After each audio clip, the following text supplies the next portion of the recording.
The distant whistle of a train cut through the air like a scar. The sky, dense and covered in lead-colored clouds, seemed to carry the same weight that enveloped Eliza's heart. Amid the smoke, muffled screams and the rush of boots on the tracks, there was something suspended in time, a fragile but eternal moment. She and Leon, standing in the middle of the platform, with a portrait of what war tries to destroy, a love born before the tragedy, but about to be put to the test by it. Leon held her hands tightly, but not violently, desperately, as if, by squeezing them a little tighter, he could stop time from running, the train from leaving, destiny from being fulfilled. The new uniform made him even stranger in Eliza's eyes, as if part of him already belonged to another world.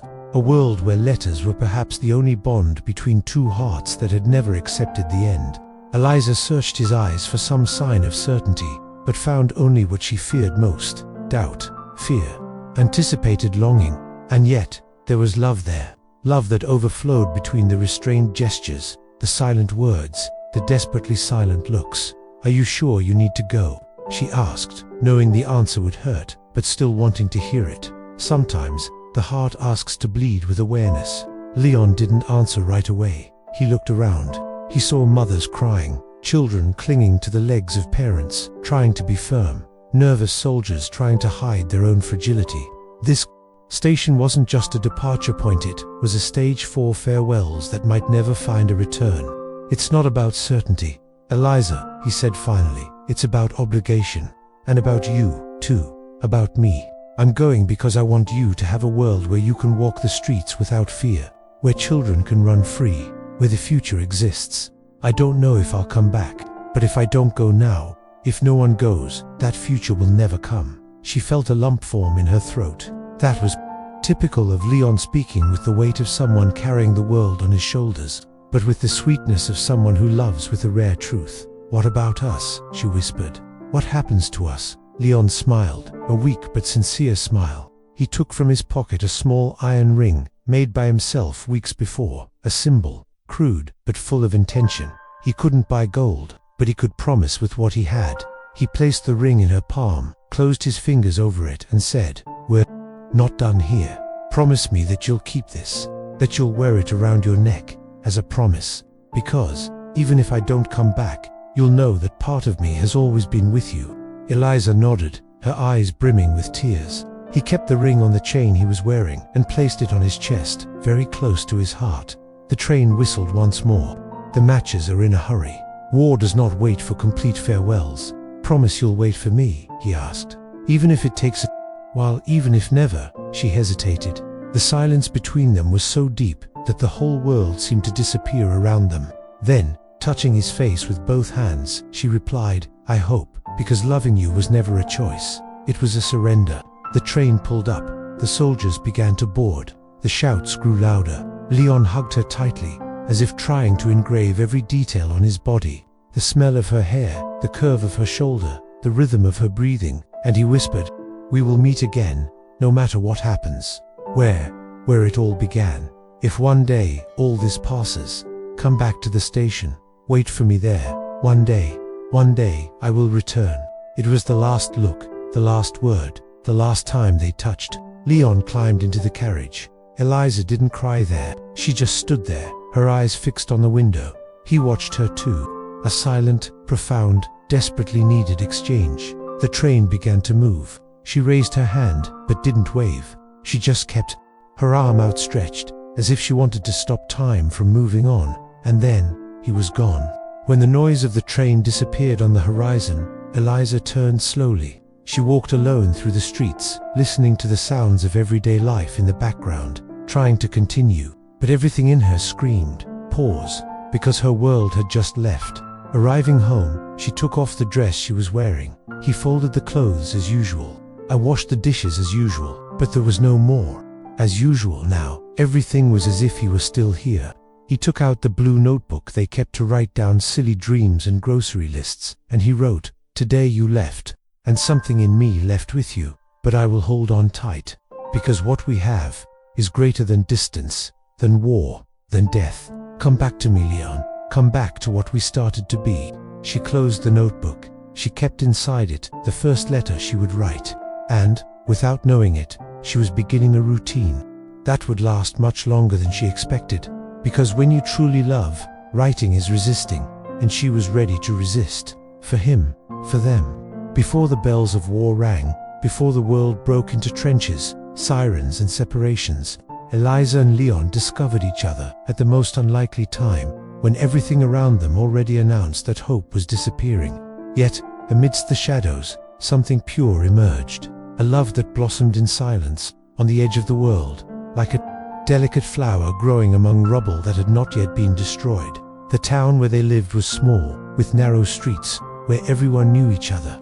Leon worked as a blacksmith's apprentice, and Eliza worked as a seamstress in the house of a widow. They would occasionally cross paths at the market or in the square. Brief glances, nothing major, but there was a subtle tension that no one but them noticed. A shy attraction, as if the universe was silently pushing them both towards the same path. Everything changed one cloudy afternoon, when Eliza, trying to protect herself from the rain, ran under a balcony. By coincidence, or perhaps fate, it was the same one where Leon was already taking shelter. They both smiled shyly, and they stood there for long minutes, just listening to the rainfall, and the words hesitate to come out. That was where the conversation began. Simple, unpretentious, about the weather, the neighbors, the fear of the coming war. But there was something in his eyes that made her forget the sirens, and something in her voice that brought peace even in the midst of the growing chaos. The following week, he left a note under her pillow at the sewing house. "If you want, I'll meet you again." Same time, same balcony, and she wanted to. In the following weeks, they began to meet at the end of the afternoon. It was a secret ritual. No touching, no promises, just presence. And presence, when there is budding love, is everything. Leon brought small flowers picked along the way. Eliza brought new words to teach him. She liked to correct his sentences, as if touching without touching. They laughed, they dreamed, and, without realizing it, they were falling in love, but they couldn't tell anyone. Leon's father, even though he had passed away, had left a legacy of military discipline. His mother was strict and rigid, and wanted to see her son a man in uniform and honor. Eliza, on the other hand, lived with her sick aunt and her younger brother, who depended on the little she earned from sewing. There was no room for distractions, much less a forbidden romance. That's why they hid. They used codes to write. Letters with mixed-up letters, messages on fabric, symbols etched on walls. When she sewed for wealthy families, she would leave messages sewn into their collar zone, for him to discover later. He, in turn, would hide poems in the pockets of clothes he left near her house, pretending they were ordinary deliveries. One night, when they met by the river, Leon brought a small notebook with a blue cover. He said, "I want us to write our story. Even if no one reads it, even if it never ends. I want to leave it written that we existed." Eliza smiled. She picked up the pen and wrote the first line. "At a time when the world was falling apart, we decided to love," and they kept writing. They alternated days. One wrote, the other replied. They turned the notebook into a home, a place just for them, where there was no fear, no war, no separation. There, they were just two young people dreaming. They wrote about everything. The first stolen kisses between unlit streetlights, the times they hid from the patrol, the letters that Eliza read to Leon, and that he pretended to understand just to listen to her more, until future plans, a house with blue doors, 2 children, a garden with sunflowers. Small delusions, yes, but delusions that gave meaning to the wait. But the days were getting darker. The soldiers were arriving, the training was intensifying. The radios announced imminent collapse, and with that, their love had to be even more discreet. They began to see each other less often. Leon spent more time at the training center. Eliza, now helping to make uniforms, saw her days slip away between threads and needles that sewed other people's destinies, perhaps Leon's own. One of those nights, he appeared at her door, covered in mud, with desperate eyes. He didn't say anything, he just hugged her. "They say we'll be called in the next few days," he murmured. "That we'll be boarding in 2 weeks, maybe less." Eliza didn't answer, she just squeezed tighter. And there, in that embrace, they both knew they were embracing the last chance to keep what they had before being torn apart by the world. They decided that from then on, they would write in the notebook every day, even if they were apart, that he would take it with him, that if they ever lost each other, That notebook would be their compass, their anchor, their reminder. What if I can't write? He asked. Then just read it. Read it as if I were whispering in your ear. The day before the draft, Eliza sewed a secret compartment into Leon's coat. In it, she put her notebook, a photo of the two of them taken by a friend with an old, borrowed camera and a handkerchief with her perfume on it. It wasn't much, but it was all she could send with him. Before leaving, Leon touched her face and said, "Our love is no less than this. War, it is just hidden, but even in the dark, it survives." And with that, he left. And Eliza, even with her heart broken, knew that, deep down, they were no longer separated. Because when love is true, it survives in the shadows. It resists in silence. It is written on paper, and also in the spirit. The station was filled with sounds that seemed to make the heart sing out of tune.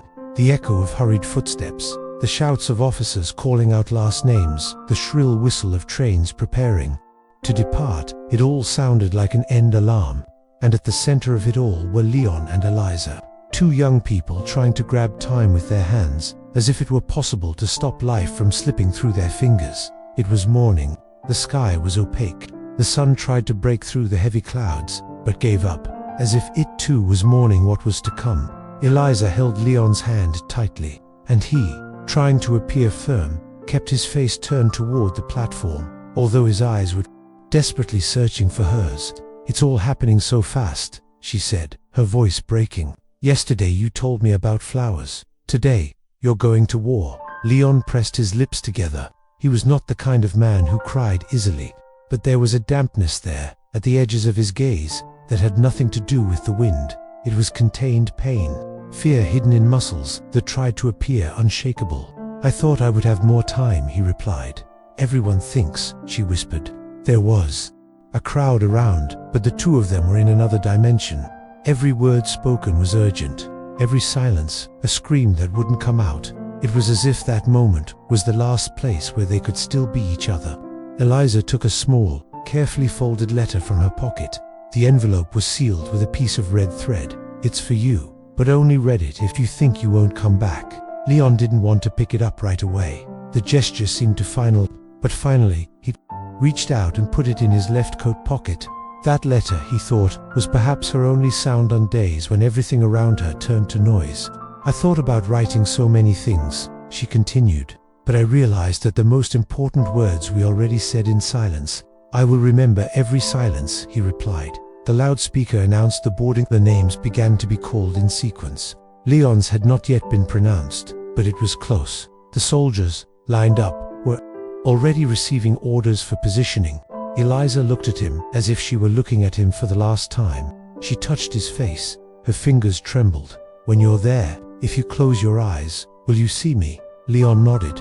"Always. You'll be the last thing I think about before I go to sleep, and the first thing I look for when I wake up." She smiled, a sad smile, but sincere, because she knew that these small promises were all they could take. Their love was already packaged in simple gestures, a photo, a notebook, a ring hidden under his shirt, and now, this letter that might never be opened, but that represented a part of her soul given to him. Leon pulled her close.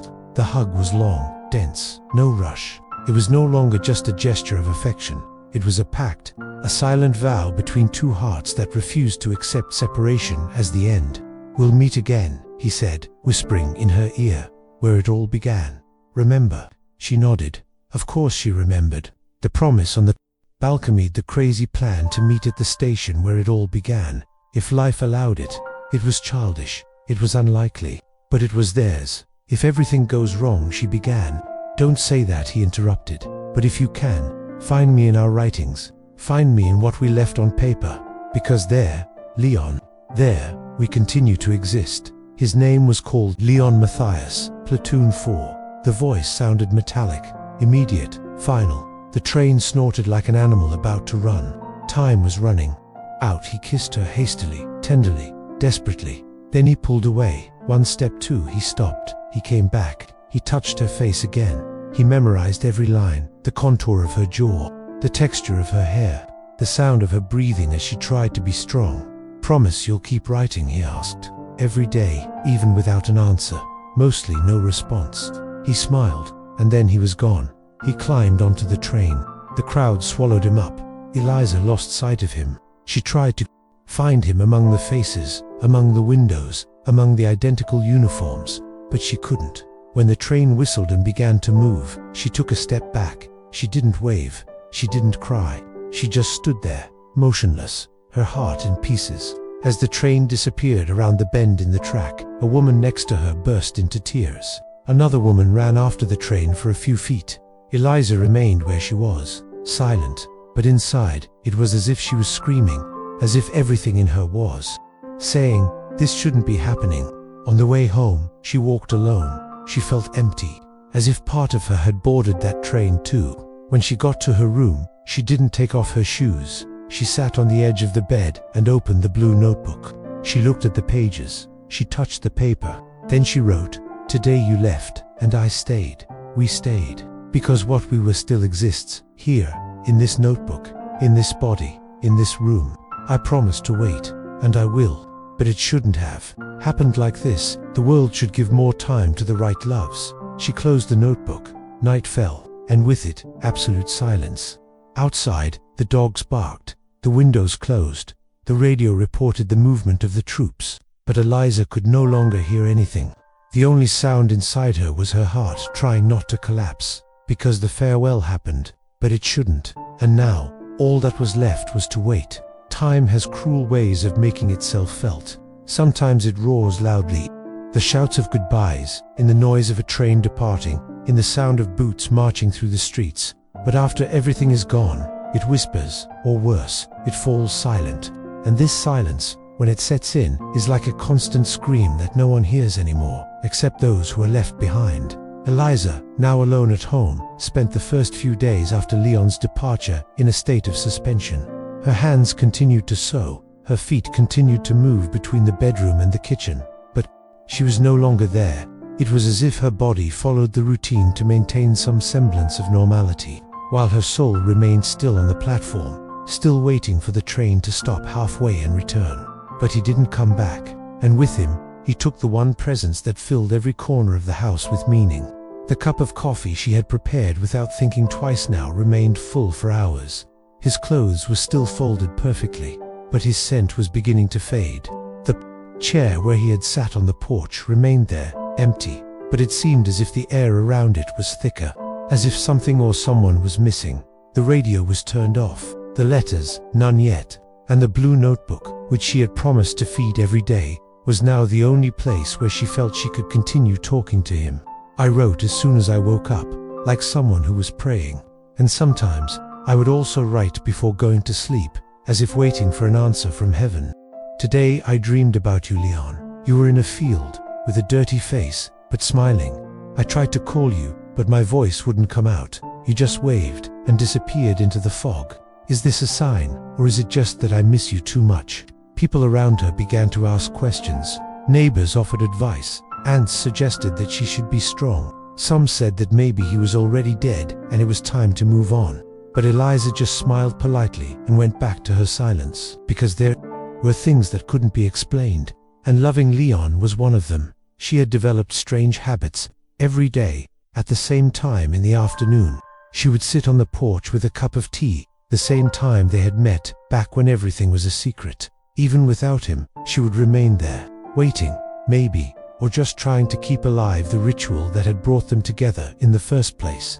In the early hours of the morning, when the cold came in through the window and the wind made the curtains dance like ghosts, Eliza would get out of bed, walk over to her diary, and reread everything they had written.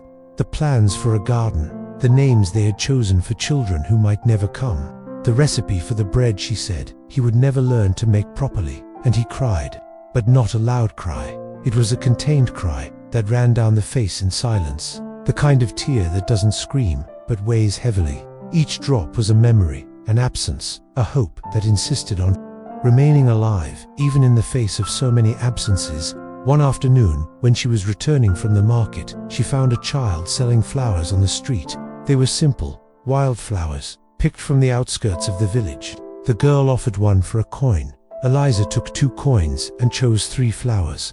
When asked their names, the girl replied, "This one is longing, this one is hope, and this one, I don't know." but they say it even grows on ruins. Eliza smiled, bought a few more, took it home. He placed it in a jar on the table where Leon used to write. He watched for minutes, and, as if in an instinct he didn't understand, he whispered, "You're here, aren't you?" No answer, but a light breeze came through the window, enough to shake the paper she had written on the day before, and that was enough. One night she had a dream. She dreamed that Leon came home, dressed in his ordinary clothes, dirty, tired, but alive. He walked through the door, dropped his backpack on the floor, and said, "You kept everything the same." In the dream, she ran to him, hugged him, and said, "I knew you would come back." When he woke up, he didn't cry. On the contrary, he sat up in bed and said out loud, "I'll keep waiting." Weeks passed. Winter began to set in. The newspapers reported violent attacks on towns near the border where Leon was. The village radio broadcast the names of wounded, dead, or missing soldiers every day. She listened to it all with a pounding heart, and every time his name wasn't read, she felt a mixture of relief and anguish. He hadn't shown up yet, but what did that mean? It was at this time that he decided to write letters, not only in a notebook, but on loose sheets of paper, as if by doing so he could send words through the wind. He wrote more than 20 in 1 month. None of them were sent, but they were all kept in a wooden box that Leon had made with his own hands before he left. "Leon, if you ever come back and read all of this, I want you to know that I didn't stop. I didn't stop writing, nor waiting. You still live here, not in this room, but in everything around it." The flowers in the vase wilted, but she gathered new ones, and he always harvested, as if, by keeping something alive on the table, I was telling life that I still believed. The voices kept telling her to give up, that she was too young to live like this, that she needed to think about herself. But Eliza had already made a choice. She had chosen to wait, not out of weakness, but out of fidelity, because her love for Leon wasn't tied to presents. He was bigger, quieter, stronger. The silence that surrounded her was not empty. It was full of him. It was a kind of silence that screamed, a silent but present scream, saying, "He still lives in you. Don't give up." And she didn't give up. The first few nights at the front seemed to last for days. There were no stars. There was no silence. Only the constant sound of bombs, hurried footsteps, and orders, shouted into the darkness. Leon soon learned that war is not just about grand, heroic battles. It is about the details, the lack of a blanket, the food that never arrives, the insomnia that turns into hallucinations. In the first month, he still tried to write regularly. His hands, even though dirty and cold, held the pencil with effort, as if each word was a thread pulling him back home. Eliza was the only image he could keep clear in his mind. The rest, faces, deaths, cities, all dissipated like dust in the wind, but the next few days were relentless. Leon's division was moved to an unstable front line, where no one slept for more than an hour at a time. Many people's eyes had already become hollow and sunken, as if their bodies were still holding on, but their spirits had asked to leave. It was in this new region, a valley covered in mud and makeshift trenches, that Leon suffered his first wound. A piece of shrapnel had sliced through his right shoulder during a nighttime bombardment. Blood ran down to his elbow, soaking the coat Eliza had sewn. He fell to his knees, breathing heavily, trying to stay awake as his comrades dragged him behind the lines. In the medical post, improvised with tarpaulin and silence, a young soldier, Victor, his new companion, cleaned the wound and helped stitch it up. No anesthesia, no time for pain. Leon's face was covered in dirt and sweat, but there was something unshakable in his eyes. "Is someone waiting for you?" Victor asked, as he pressed the full stop. Leon did not answer immediately. Then, in a hoarse voice, he said, "It does, and that's why I'm still here." That night, with his arm bandaged, Leon returned to the shelter. He took out the blue notebook and wrote, "Eliza, I got hit, but I'm fine. Or almost. Your coat is stained with blood, but it still keeps me warm. I just wish I could be on the porch bench right now, with you sleeping on my shoulder, listening to the rainfall. But I'm here, still fighting, still believing. You keep me standing." He folded the paper, put it in the envelope he had made himself from strips of canvas, and put it in the bottom of his backpack. Letters, at that point, were written more like prayers than actual correspondence. There was little chance of sending them, but writing was still breathing. In the following days, Leon began to feel time slipping through his fingers.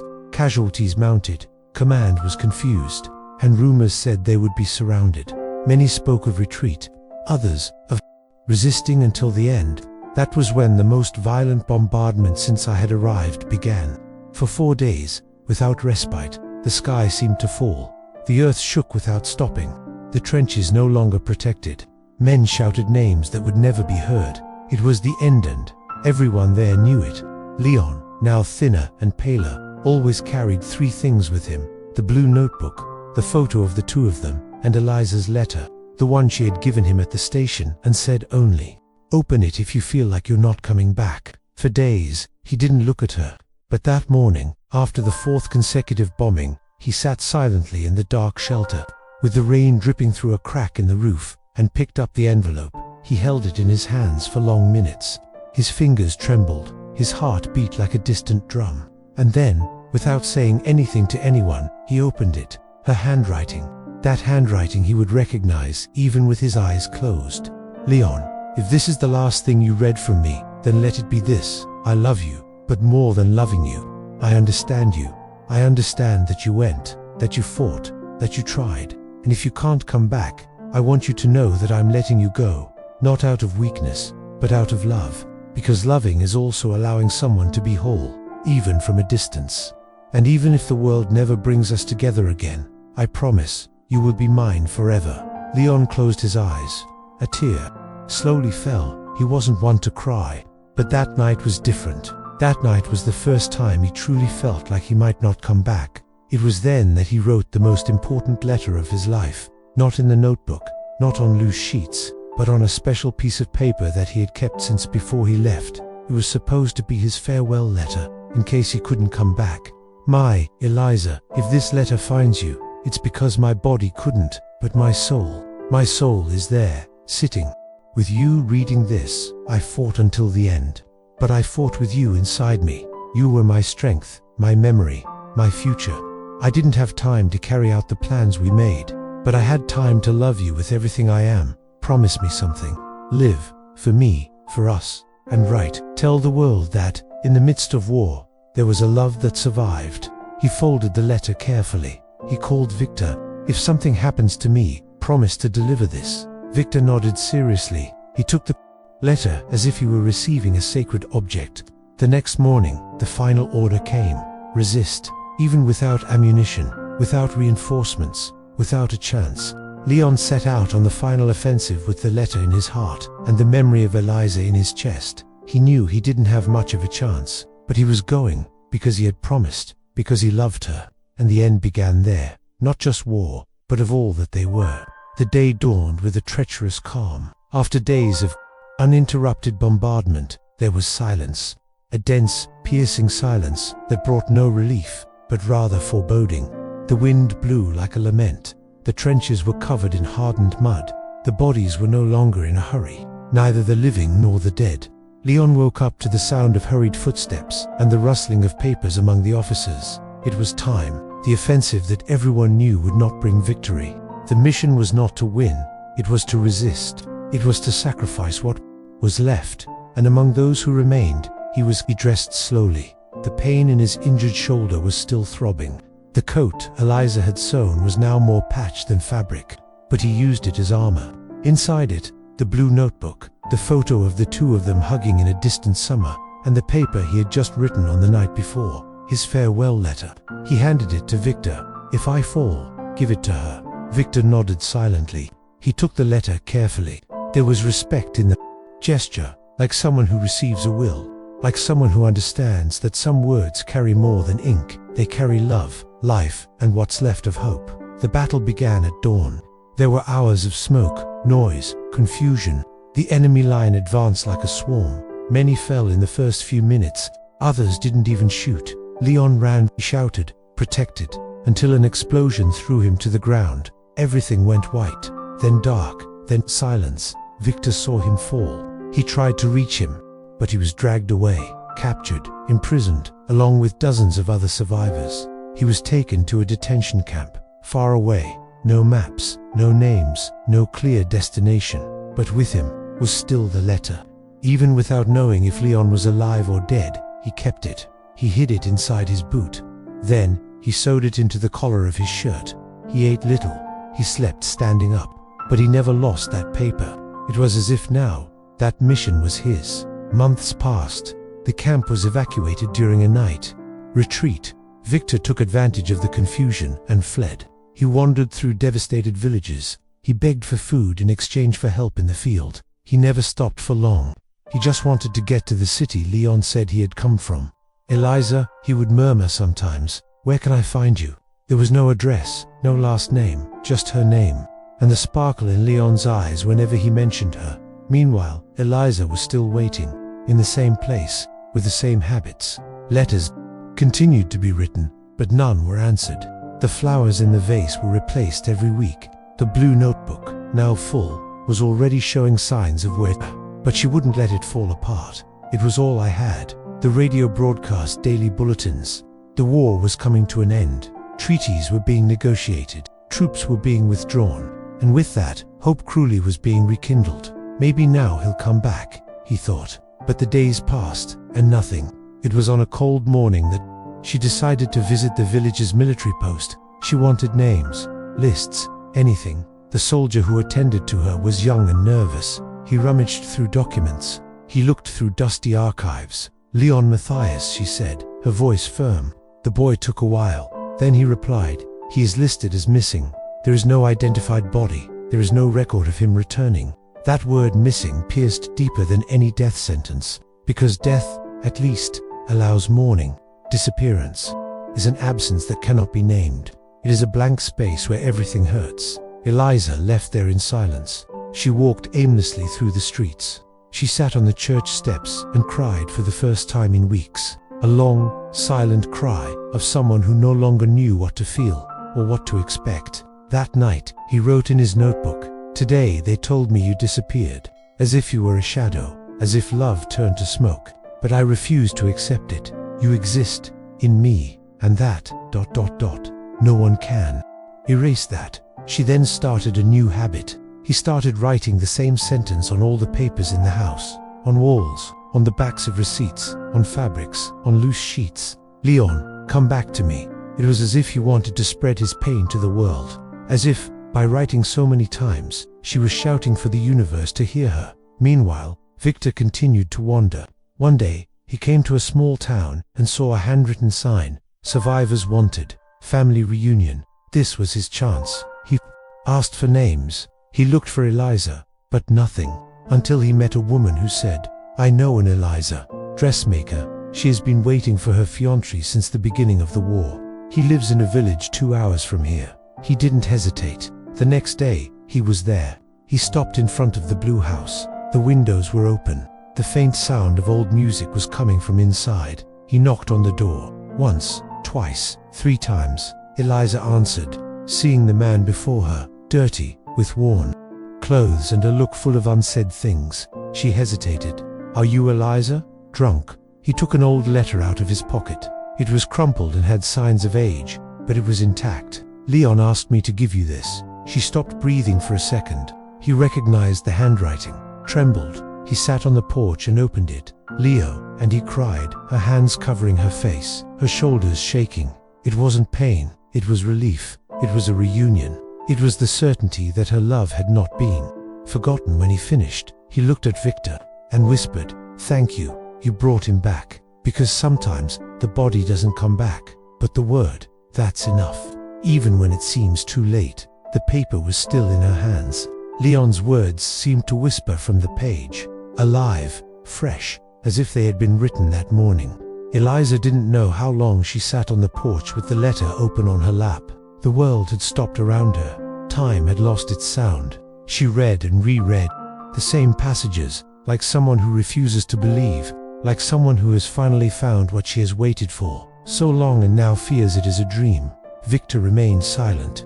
He knew that no word he said now would be more important than the one Leon had left. It was as if his mission ended here, as if, by delivering that letter, he had fulfilled something much greater than a promise between soldiers. He had united 2 destinies that the war had tried to destroy.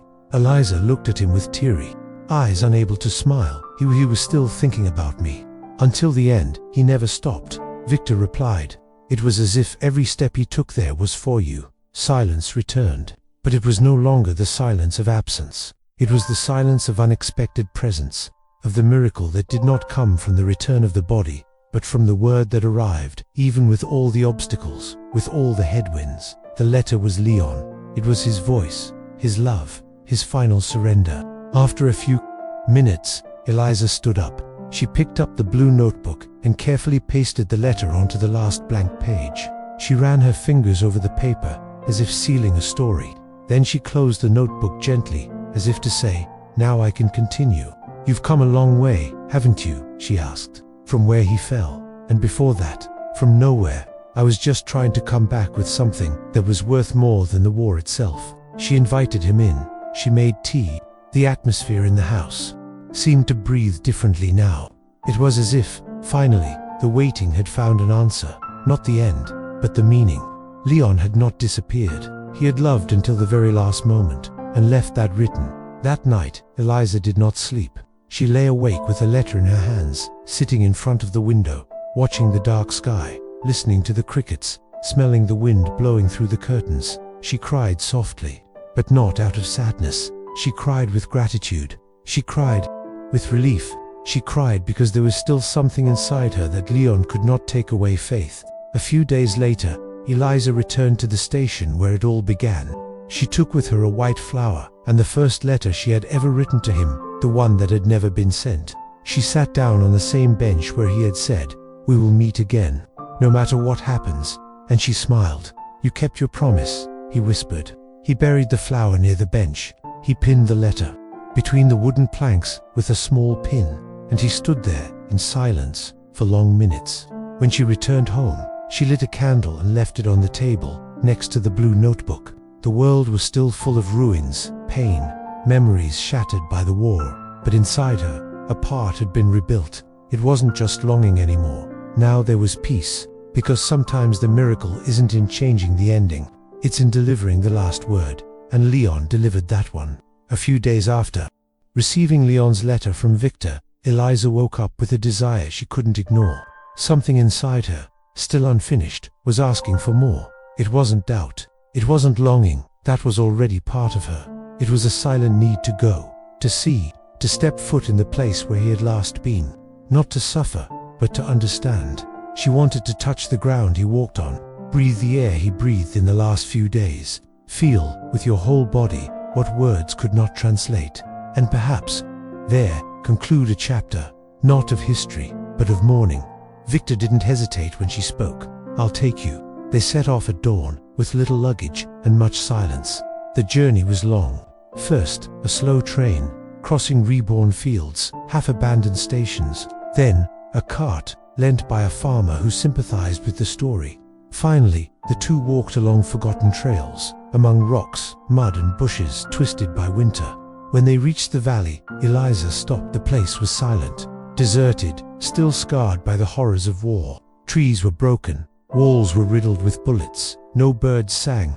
But in the middle of the desert, there was a sad beauty, the kind of beauty that exists only where one has cried too much. Victor pointed to a clearing. It was there. He fell, protecting another soldier. The body was not found. But that was where I saw him for the last time. Eliza walked to the center of the field. Each step seemed to weigh more heavily. She knelt. She touched the cold earth. She picked up a handful and squeezed it between her fingers. She closed her eyes, and then, without words, she let the tears flow. It wasn't desperation, it was surrender. There, on that hard ground, she felt Leon differently. Not as a memory, but as a presence, as if something of him was still there. A last energy, a breath, a whisper left in the dust. From her coat pocket she took the iron ring he had given her. For years she had worn it around her neck. Now it seemed right to leave it there. She dug a small hole with her bare hands, placed the ring inside, and covered it with earth. "Stay here, with you, where you left off, but where I continue." Then she took out a small, folded letter. It was the last one she had written to him, after reading the one he had left her. She read it aloud, her voice trembling as the wind began to blow harder. "Leon, here is the part of me that always belonged to you. You taught me to wait, to write, to love with courage, and even if I never see your face again, I lived you, and that is eternal. She stood there for a few more minutes, in silence. Then she stood up, dusted her hands, and looked around. The camp was in ruins, but inside her, something was beginning to rebuild. On the way back, the two walked in silence. Victor respectfully let her take it all in at her own pace. When they reached a nearby village, Eliza stopped in front of a soot-covered wall. With a piece of charcoal, she wrote, "He existed, and he was. Love to the end." She left her mark there, not for others, but for herself. A reminder that the love that lives, even when the body is gone, is greater than war. And sometimes, that's enough. Back home, Eliza felt her body present, but her soul still on the edge of that cold field of earth where she had left Leon's ring. It was as if the heart, now calmer, was also more aware than ever. He would not return, not with steps, not with hugs, not with laughter, but she had come back, in a way. The letter in her drawer, the presence in her memory, the love planted in the pages of the blue notebook, all of this now had another meaning. It was as if, after so long, she had found herself again, not with Leon himself, but with his absence. Yes, rediscovered, because absence, when recognized, also becomes a form of presence. She began to walk around the house with more ease. She sat on the porch and listened to the sounds of the street as if she were part of the world again. She began to accept small sewing jobs again, and with each piece she delivered, she would leave a hidden piece of red thread as a secret symbol that there was still love in what she did. But every day, at the end of the afternoon, she opened the blue notebook, not to write, not anymore. Now, she just reread it. Every word Leon had written, every plan that had been interrupted, every draft of the future, every note they had exchanged in the days when their love was still hidden. On one of the pages he found a simple drawing, a little house with 2 windows, a rose bush next to it, and a sentence below. "This would be our home. Here I would write, you would sew, and we would grow old slowly, one inside the other." Eliza ran her fingers over the drawing. He cried softly, not of sadness, but of tenderness. It was as if that promise, although never fulfilled, still lived somewhere in time. Days later, he decided to visit the old abandoned warehouse where they used to meet, before the call-up. The place still existed, covered in dust, with some broken tiles. He entered slowly. The smell of old wood, the damp floor, the memories, everything was there, intact, as if time had stopped in respect for what they had experienced. In a corner, he found a folded blanket, one of the ones they had left there for secret meetings on cold nights. He sat down in the same place where they had so often lain down and talked about life. She talked to herself. "I found you, even without seeing you. I held you, even without your arms. And now I can move on. Not without you, but with everything you left behind." At that moment, he understood that Leon's absence was not a hole. It was a space inhabited by memories that would never die. He returned home and took all the letters he had written during the war. He gathered them together in a large envelope. He tied it with a red ribbon. He placed it next to the blue notebook, and for the first time, he wrote on the cover, "For those who love and resist." She didn't know what she would do with it yet. He would show himself to the world. He would keep it to himself. But one thing was certain. He had found something stronger than loss. I had found meaning, and with it came peace. With the blue notebook in her hands, Eliza understood that she had something that the war could not destroy. History. What she had experienced with Leon was not just a love that time had taken away. It was a testimony. Something so strong, so true, that it needed to continue, even if in another form. It was on a silent night, with the window open and the wind slowly blowing in, that she decided to start over. She took a blank sheet of paper and wrote, in a firm handwriting, "This is not a war story. It is a story of love that survived war. A true story, made of promises that were not broken, even when everything fell apart." Eliza no longer wrote to Leon. "Now, I wrote for him." He wrote for those who were still waiting, for those who loved and didn't know if they would be loved back, for those who had lost someone but not the ability to remember. His words were not technical. They didn't follow rules, but they had soul, and that was enough. Over time, the pages accumulated. The memories, once scattered, now formed chapters. The blue diary became a source.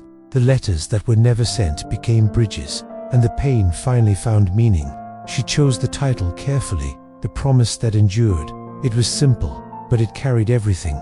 He showed the writings to a village teacher who was moved to tears when she read them, then to the local librarian, and so, without knowing exactly how, Eliza's words began to circulate. An editor in a nearby town took notice and asked to read the whole thing, and he read, in silence, with tears in my eyes. Without many corrections, the book was published. Modest, simple paper, but true. And then something unexpected happened. The book began to touch people. Letters began to arrive. Widows, mothers, young soldiers, women who had lost children, men who had lost their love.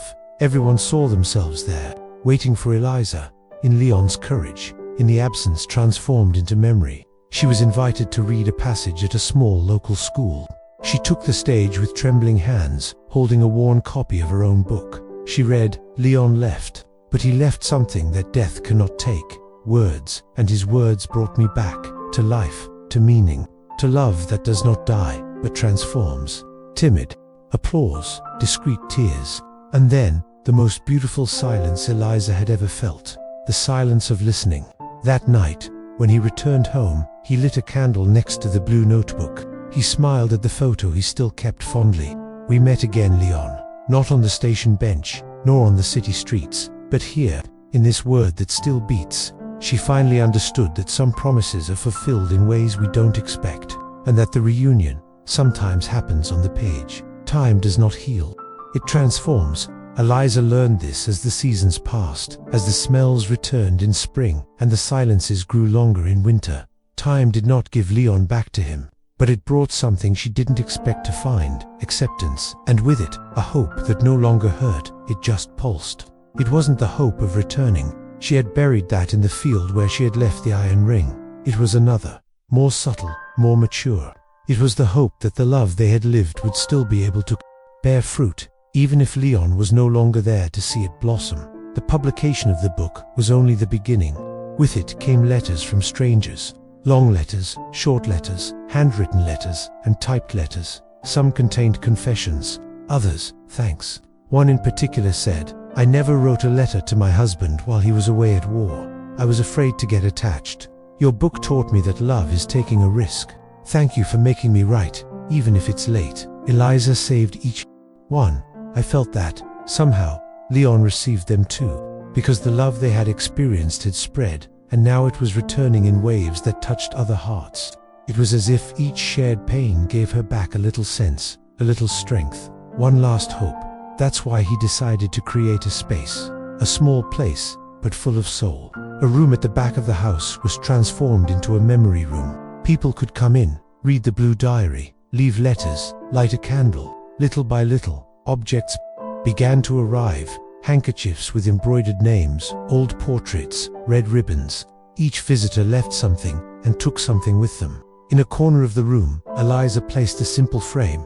Inside it he wrote, "If you are here, perhaps you too have loved someone who was taken by war. So sit, write, cry if you want. Here, love lives on." Many came, some in silence, others with tears. There were those who left flowers, those who sat for hours in front of the notebook, those who returned every year on the same day, and there were those who simply touched the frame and left without saying a word. Eliza observed everything calmly. She no longer carried the weight of waiting on her shoulders. Now, she carried the purpose of welcoming. One morning, a young woman arrived with an envelope. He sat down, read a few pages from the notebook, and then turned to Eliza. "He proposed to me before he left. He never came back. I never found his body, but today I'm ready to leave this with you." Inside the envelope, a ring, small, old, almost identical to the one Leon had given him. Eliza couldn't contain her emotion. "Thank you," she said. "Here, he will continue telling his story."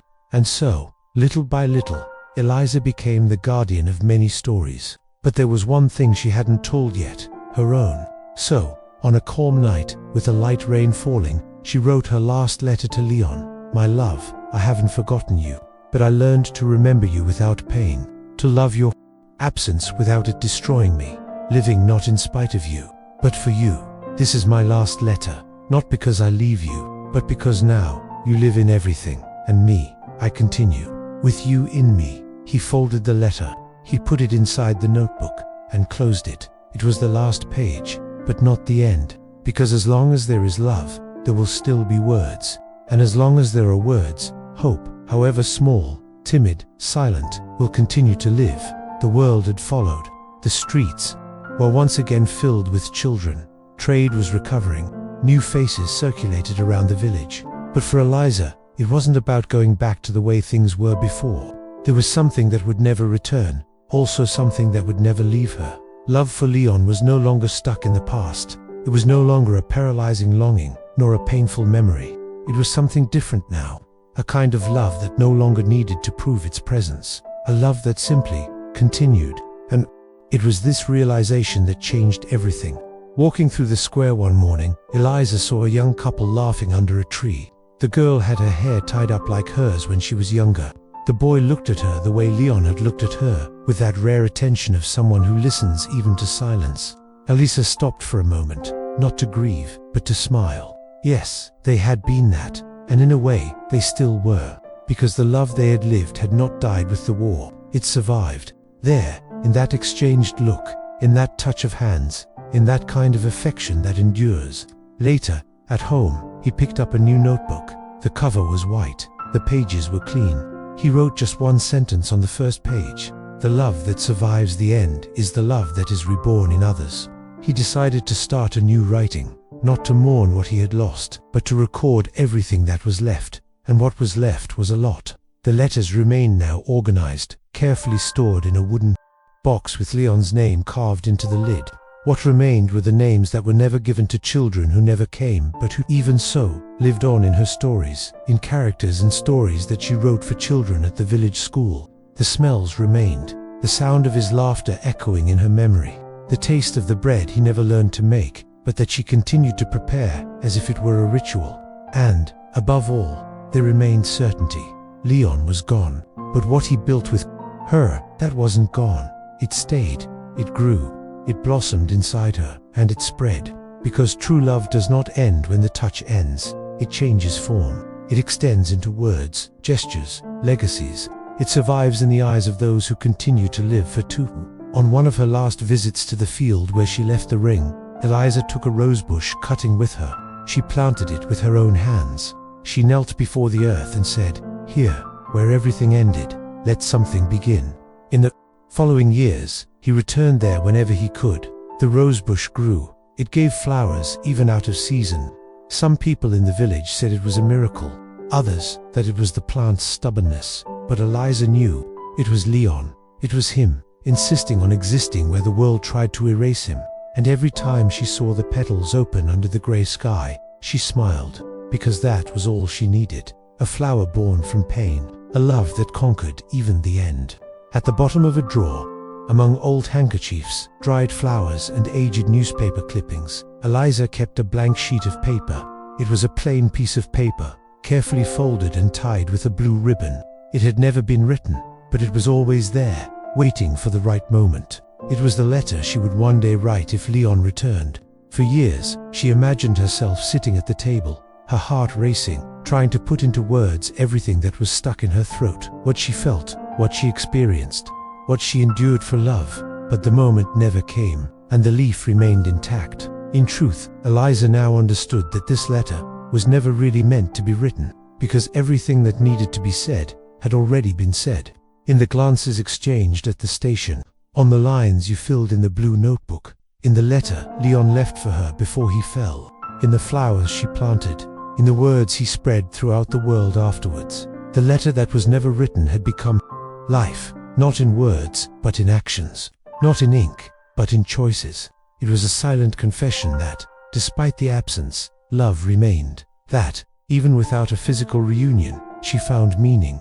That, even with pain, there was beauty, and that was enough. One afternoon, when she revisited the old wooden box, she found the envelope again, still untouched. She sat on the porch, holding it in her hands. The sun was setting slowly.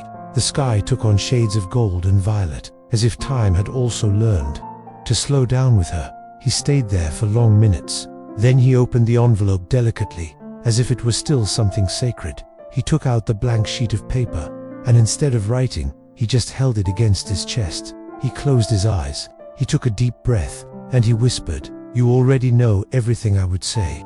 With steady hands, he folded the paper again, tied the blue ribbon, and kept it, no longer as a promise, but as a testimony, a symbol of love that, even without the chance of a reunion, never ceased to be complete. Later, he lit a candle. He sat down in front of the window. The village was asleep. The streetlights were twinkling in the distance. And inside, there was only a pleasant silence, an inhabited silence. Leon left. The war took a lot, but not everything. Because there are letters that never need to be written. There are words that live in what one chooses to live. And there are loves that survive even absence. Eliza did not write her last letter. She lived it. If this story touched your heart, I ask just one thing of you: subscribe to the channel. This helps us continue to tell stories that deserve to be remembered. And if you got this far, comment, "Love stands the test of time" down here. I will know that you listened with your soul.